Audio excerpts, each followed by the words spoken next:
Good morning and welcome to the Sunday celebrations here for the Centers of Spiritual Living Denver. We are a loving and prospering community here in the heart of Capitol Hill and online. We know that with everything going on, life can feel overwhelming.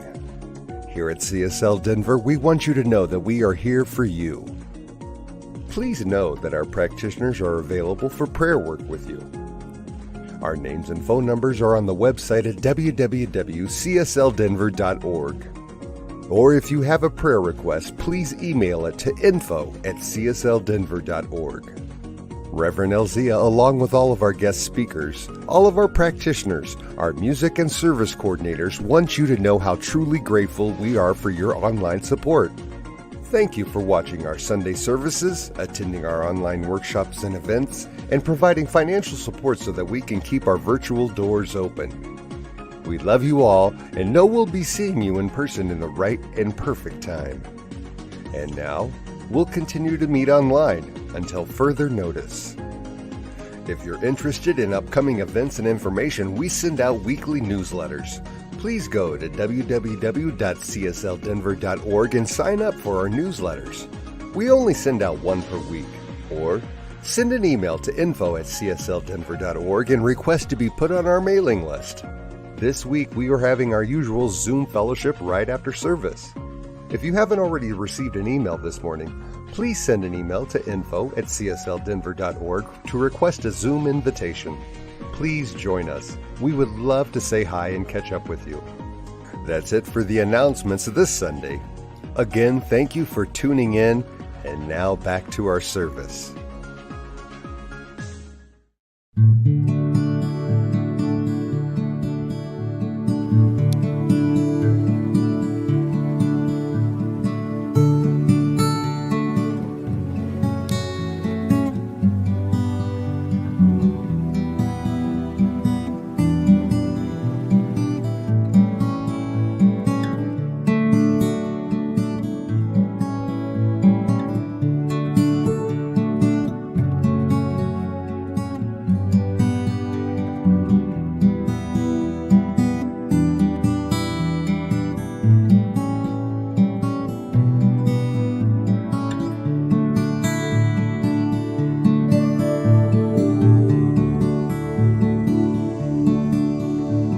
Surely the presence of God is in this place.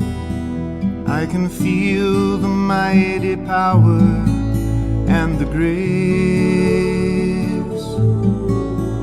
I can hear the brush of angel wings. I see glory on each face.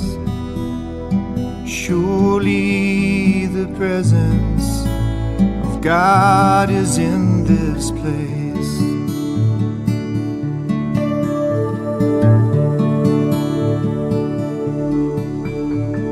Surely the presence of God is in this place. I can feel the mighty power and the grace. I can hear the brush of angel wings. I see glory on each face. Surely the presence of God is in this place.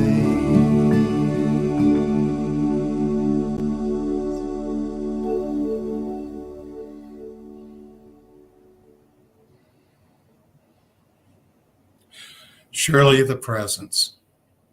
Good morning. My name is Tim Hancock, and I'm a practitioner here at Center for Spiritual Living Denver. I invite you to close your eyes, get comfortably in your chair, and let's just move into an invocation, knowing that the presence of God is in this place, knowing that we are blessed. We are blessed with the love and the joy of the one Spirit. We know that this service is blessed, just as the words of Millie, Reverend Millie, and the reading, as well as the technology from Diego and the support from Reverend Elzia and from Alice, our practitioner. And we pray for peace throughout the world for all those who are in harm's way, knowing that those who are involved will see the semblance of order, will see joy and peace and prosperity come their way. Let's just hold that consciousness for all those throughout the world, as well as here in our country. Let's just know that as a human community, we are all connected. I release these words knowing that they will come back tenfold. And so it is. And our reading today is about forgiveness. Forgiveness is good for our health, our relationships, our souls, and peace in the world. And that's reason enough to convince virtually anyone to do the work of letting go. From a practitioner's perspective, forgiveness is the ultimate test for whether we practice what we preach. We should consider ourselves lucky to work in the realm where we have constant reminders of what is best about human nature. And while these may be some of the toughest conversations we've ever had, and some of the most difficult topics to write about, we are better for it. Forgiveness, for its feel-good features, does not always mean reconciliation. Forgiveness is not justice, and it also is not permission. If someone hurt you in the past, or if you experience something traumatic that lingers, remembering those wrongdoings can help you protect yourself, which is to say, you don't have to forgive and forget. You can forgive in your own time also. So what is that is tugging at your attention? What puts a pit in your stomach or a flutter of anxiety in your heart? Look there and see if there's something that you can release, or if there's someone you can forgive. Perhaps the person you need to forgive most is yourself. Instead of trying to be the hand that grasps, maybe we should aim to be more like the ball that forgives. No matter how much pressure it experienced, it bounces back again and again. I think we can do this too. From Reverend Martin Luther King Jr. Contemplating forgiveness reminds us that our sense of injury plays an important part in how we perceive wrongdoings committed against us. We must develop and maintain the capacity to forgive. He who is devoid of the power to forgive is devoid of the power to love. There is some good in the worst of us and some evil in the best of us. When we discover this, we are less prone to hate our enemies. And our founder, Dr. Ernest Holmes, has this about forgiveness. It is only when we have completely forgiven others that we can get a clearance in our own minds for which we are judged by the judgment with which we judge. If we criticize, condemn, and censor, these are the attitudes that occupy our thinking. They will not only reflect themselves outwardly, they will also reflect themselves inwardly. They must, for the without is but an extension of the within. And the within is the determiner of that extension. Let me read that again. They must, for the without is but an extension of the within, and the within is the determiner of that extension. If we want to complete the clearance of our attitudes, we must forgive everything and everyone, whether we like it or not, or whether we accept it or not. This is one of the great truths of life. And now we have a musical presentation by our musical guest of the month, Jeff King. Good morning, everyone. Today's message is about forgiveness. Often when we think about forgiveness, we think about forgiveness between two people or small groups of people. This is a song I wrote about forgiveness between cultures and the long history of the human experience. This is called Dark Ages.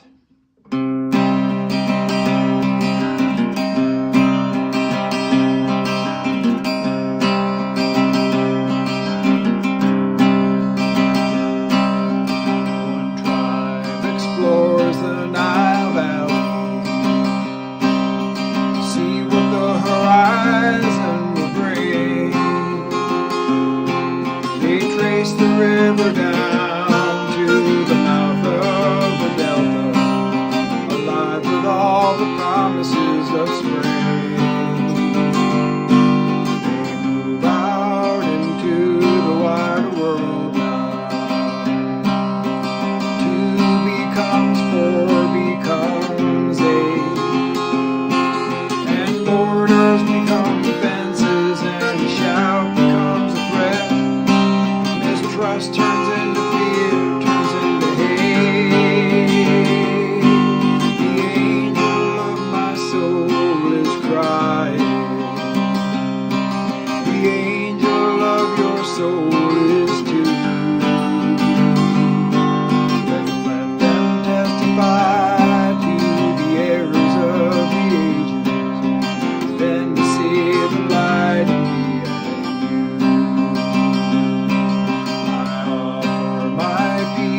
To the battle, I offer my peace to the strife. I offer my peace to the ones that came before us, witness the dark ages of this life.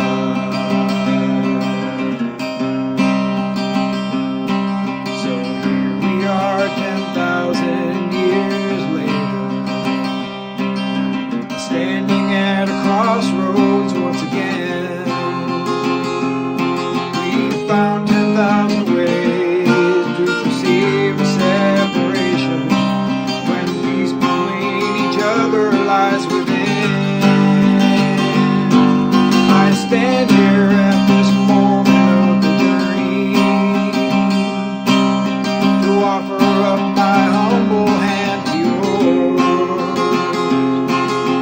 help us heal the wounds we sustained along the passage, allowing us again to see the source. The angel of my soul is crying. The angel of your soul is too. Let them testify to the horrors of the ages, then to see the light in me. I offer my peace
Good morning. I'm Reverend Millie, and thank you so much for being here. Um, I am always I feel so blessed when I'm with Denver CSL. It is such a sweet community, and I've had the opportunity to speak here before, enjoying the music and just just the love of spirit. And so today, I would like to continue our series in living everyday wonder, the inner life. And I will be speaking on forgive to live. So we forgive to live because when we're unforgivable, when we're unforgiving, let me put it like this, we suffer. And the reason we suffer is because we're holding on to the past. You know, if you practice Buddhism, that's one of the things that the Buddhists say, that there is an attachment. And when we practice unattachment, we don't suffer, but we do attach ourselves to being unforgiving, a past event or circumstances that we have connected our own self righteousness to. And we feel so justified in our indignation. I know that I have felt like this, and it is a life work to get past just being unforgiving and, wanting to hold on to grudges.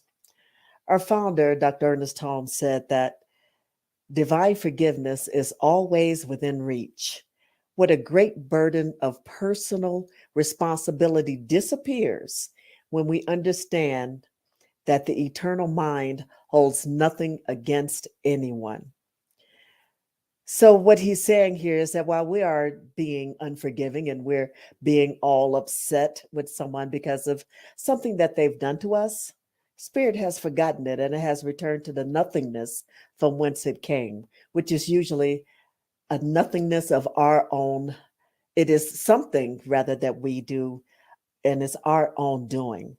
So, I'd like to speak from three main points here. And one of the first ones is this: forgiveness is a sacred act. It is sacred because when we hold on to grudges and judgment, it separates us from source. We can never really truly be separated from source, which is God, mind, the absolute.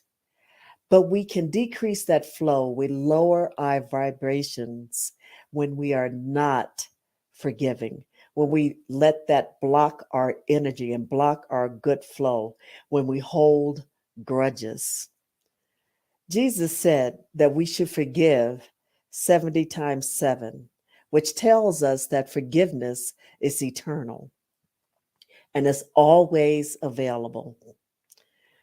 None of us have always lived an unblemished life, but we really do. We hold those grudges, don't we? I have. And like I said, it's just a lifelong journey to move past that being unforgiving. There's a saying that says, when you point one finger at someone, you actually have three pointing back at you. And Jesus said, again, don't focus on the speck in your brother's eye while ignoring the log in our own eye. The book of Proverbs tells us that love prospers when fault is forgiven, but dwelling on it separates close friends.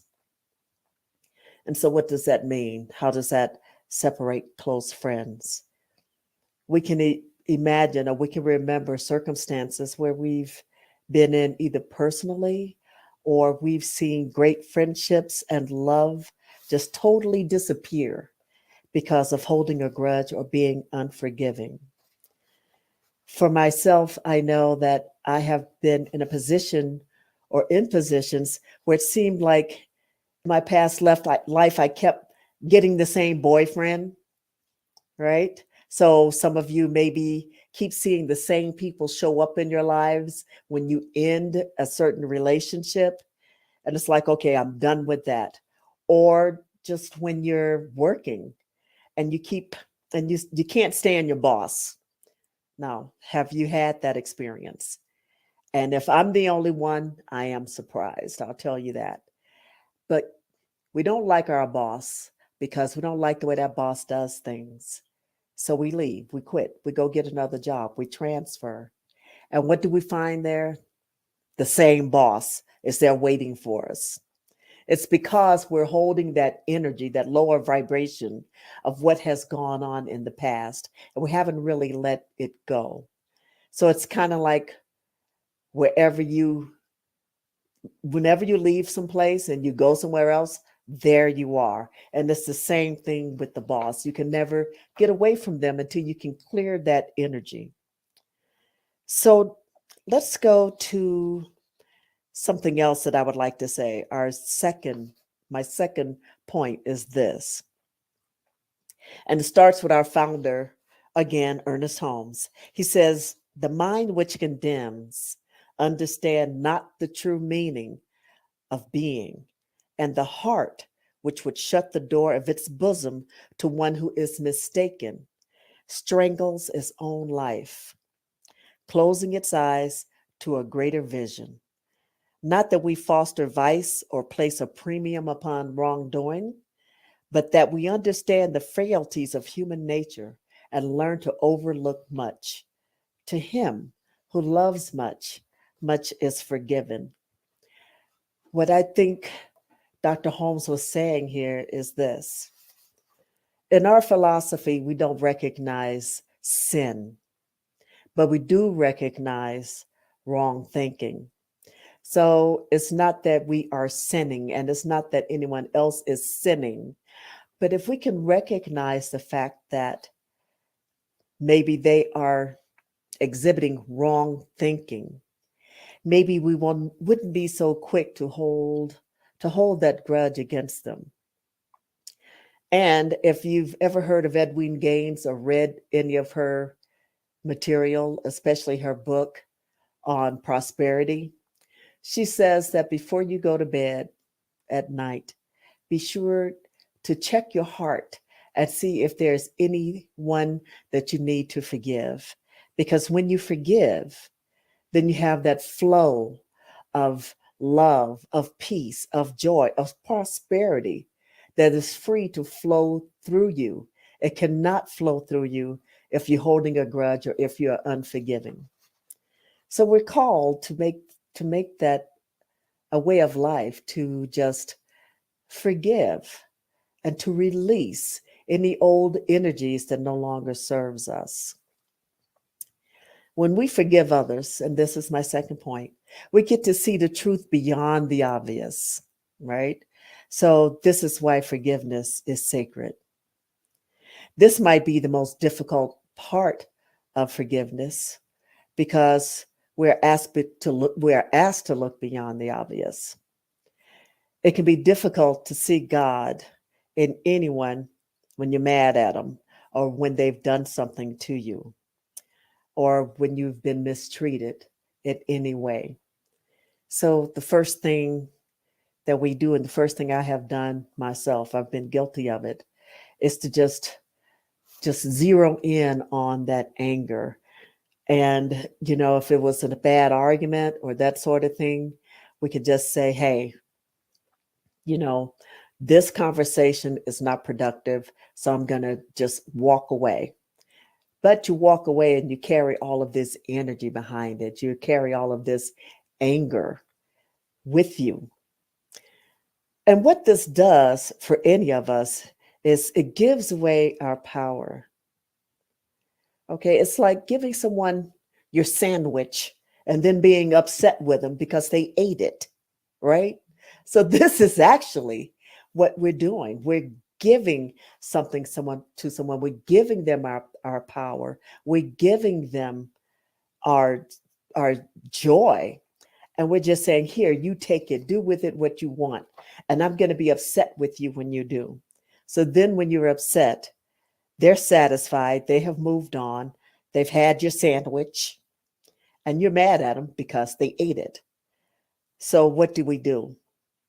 To step away from that, to get away from that energy, when we want to exact revenge, it's up to us to just say, I'm going to let this go and not allow my ego to take control of me. Because what the ego does is it brings you down to such a level that you feel like you have to be satisfied. You have to look good in front of everyone else. It's up to you to say, hey, look what I did, right? And no one really experiences this the way that you do. Looking at what you did is not something, or didn't do, it's not something that satisfies your soul. So being held captive in that lower vibration not only gives away our power, but it's just like telling someone, here, take my peace, my high vibrations, my universal love. You just give it up. I have felt so down when I've done something like that. And what we're called to do here in order to live in a higher vibration, in order to live from the inside out, from that inner life, it's up to us to just say, you know what?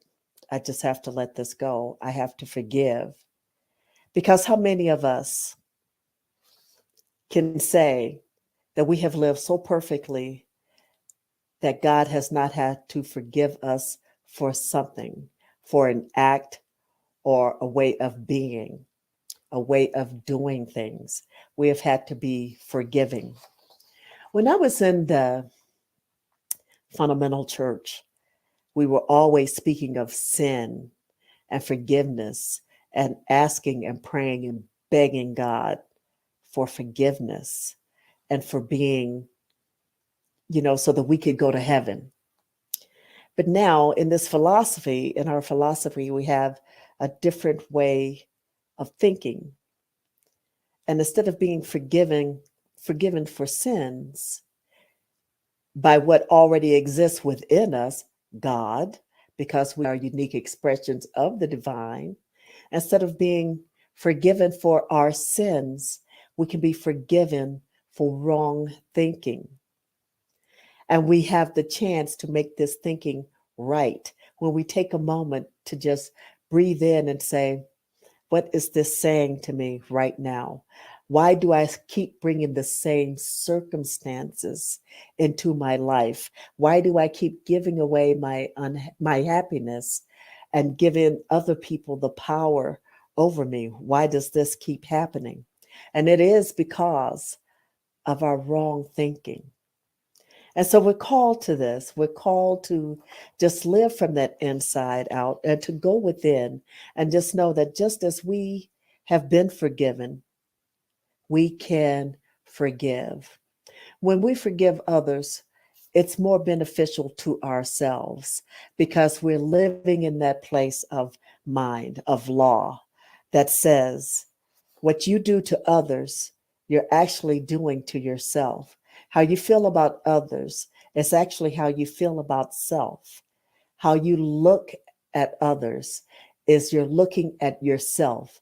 So when you get that grudge going and that self-righteousness and that, you know, um, they're just wrong, look in the mirror and say, what is it about myself that I dislike so much that I'm accepting someone's act on myself and then trying to project it back to them?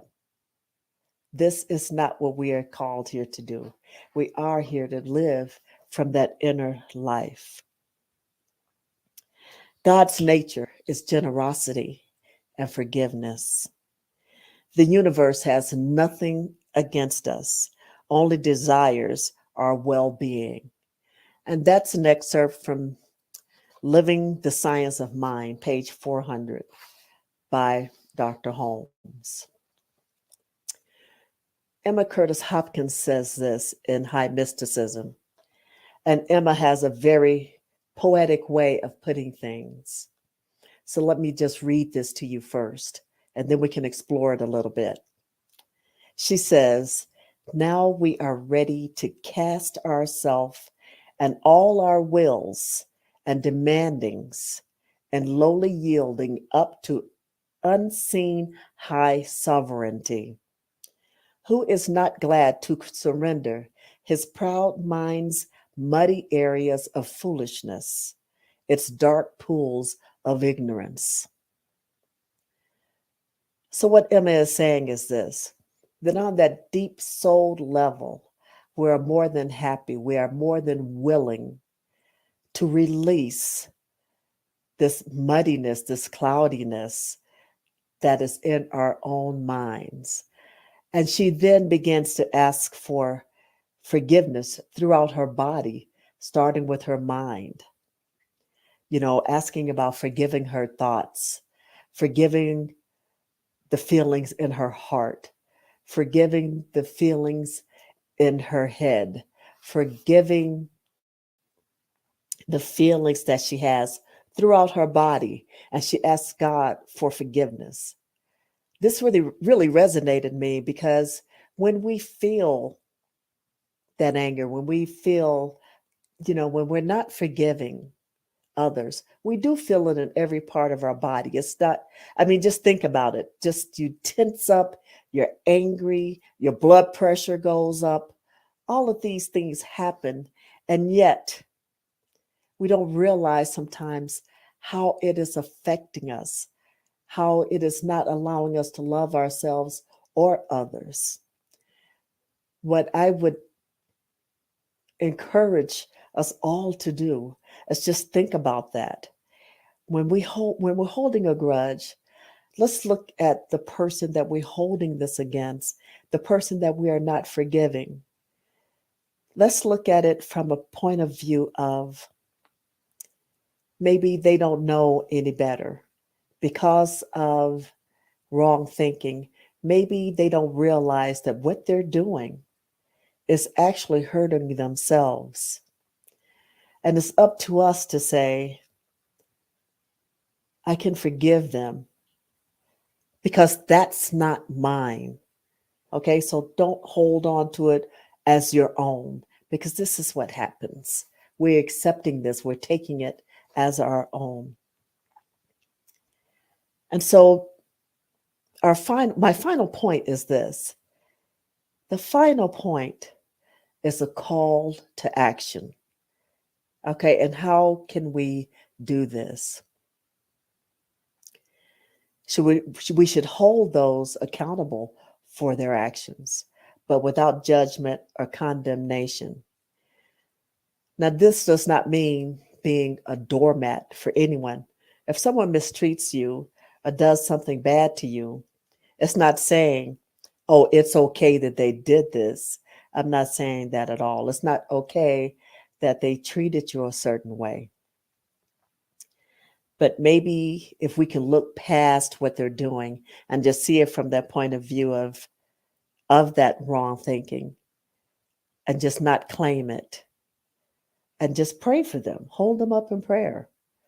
Don't be a spiritual doormat, but hold them up in prayer, because there is a law of cause and effect at work. And this is why it is so important to forgive.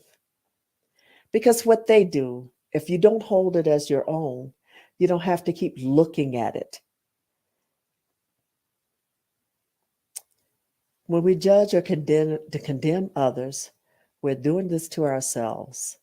The more unforgiving we are, the more unforgiven we are. From the teachings of the Buddha, this is an excerpt I would like to give you. It says, "He has insulted me. He has abused me. He has robbed me. He who lives with these thoughts will never be free from hatred, for hatred never conquers hatred. Hatred is conquered only by love. This is the law." Yes, it is the law. So just keep in mind that what you're putting out there, you're taking in. In the book of Matthew, it says, "Love your enemies. Bless him who curses you. Do good to him who hates you. Pray for those who take you by force and persecute you. In doing so, you will be sons of your heavenly Father. So you will be sons of self-love. Heaven exists within us. We are called to be that place of love. Love is the only thing that can conquer hate, that can conquer our feelings when we feel like we have been wrongly done. And we can be sorely, sorely tried with this.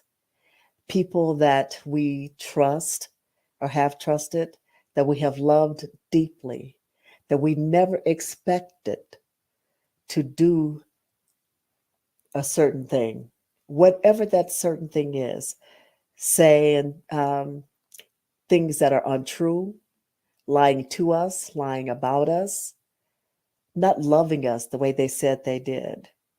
That is a big pill to swallow. And it's up to us not to be the bigger person. That saying is something I don't understand, being the bigger person. But I can say that maybe we can be the more spiritual person and just say, I bless you. I release you. I know that there's a law that's in place, that what you're doing, you receive.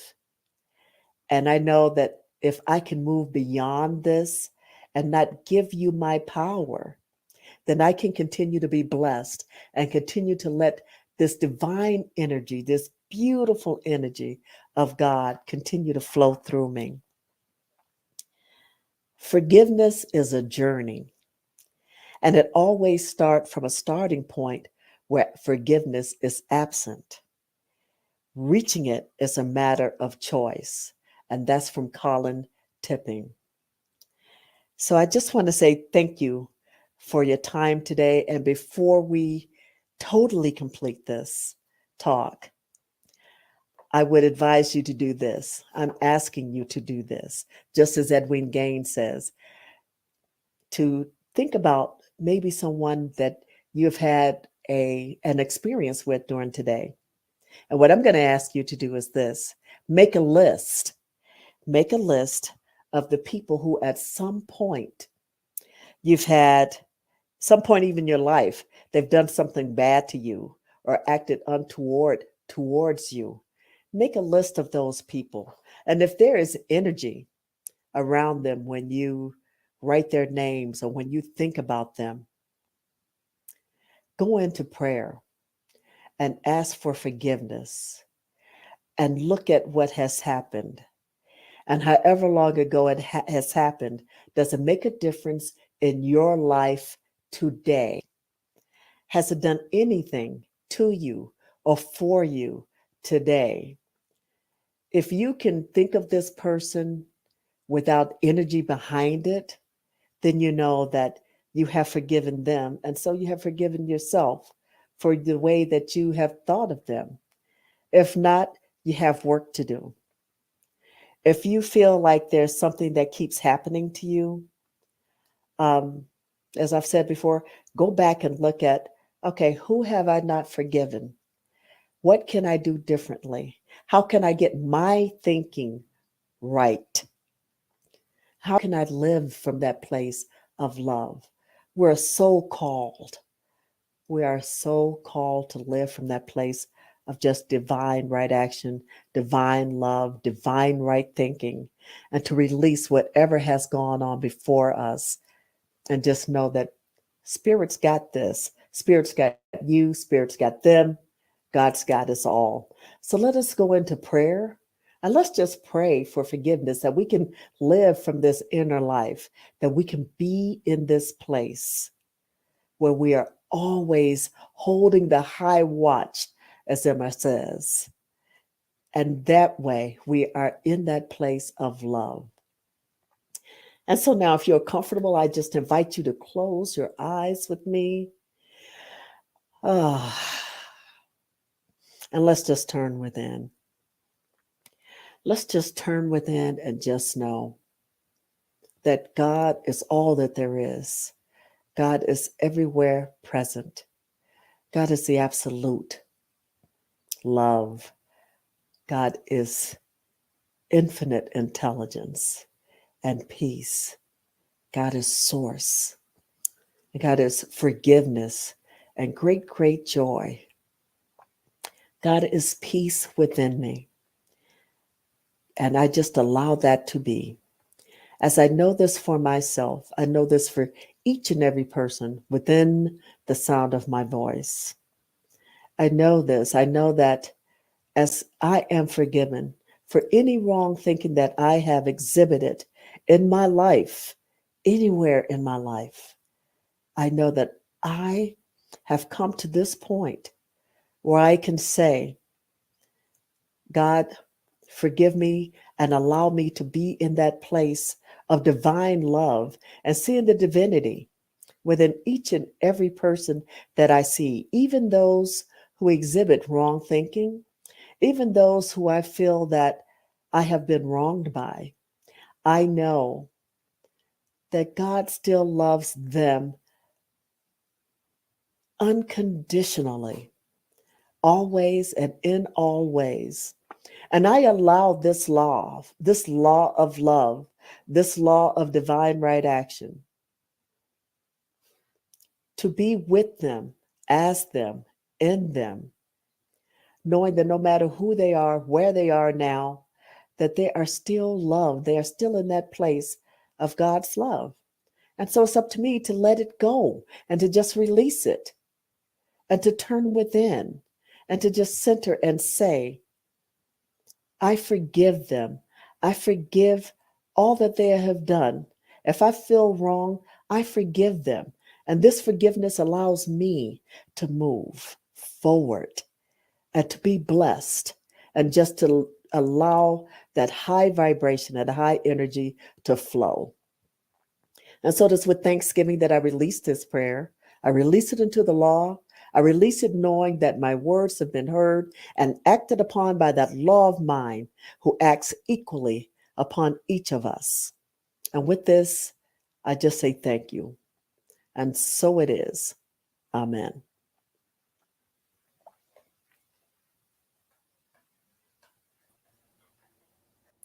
Thank you, Millie. Loved your talk. Loved it a lot. Apparently, we were expecting, or I have been experiencing a lot of issues with the internet gremlins this morning, and my reading was cut off quite a bit. If you would like a copy of it, you can email me at tdh80401@aol.com. That's tdh80401@aol.com. I'll send you a copy. Or you can email CSL. No, you can email us at info@csldenver.org and we'll send you a copy.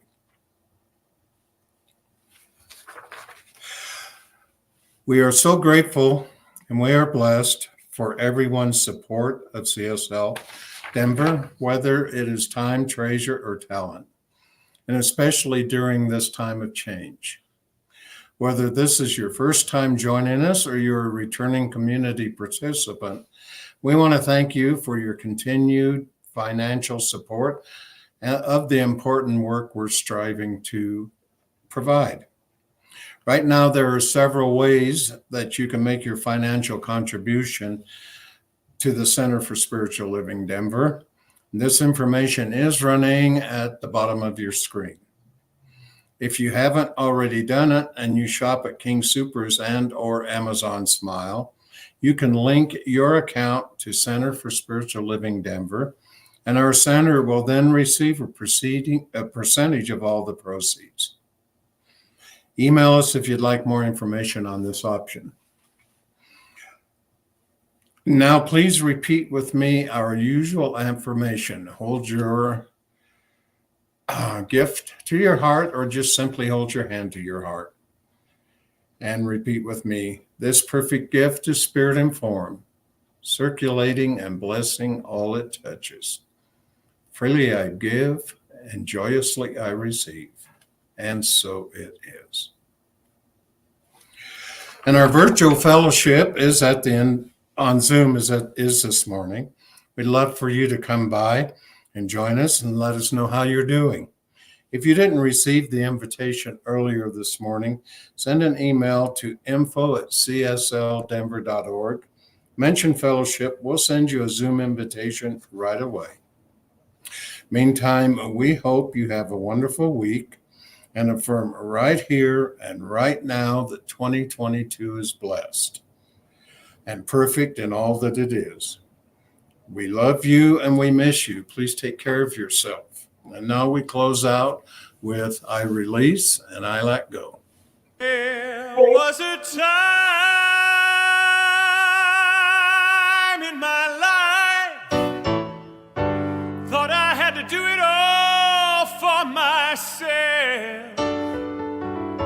Didn't know the grace of God was sufficient. I didn't know the love of God was at hand.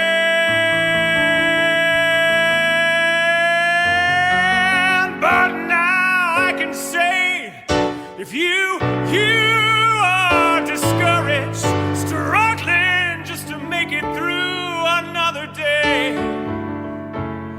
you gotta let it go. You gotta let it go. You gotta let it all go.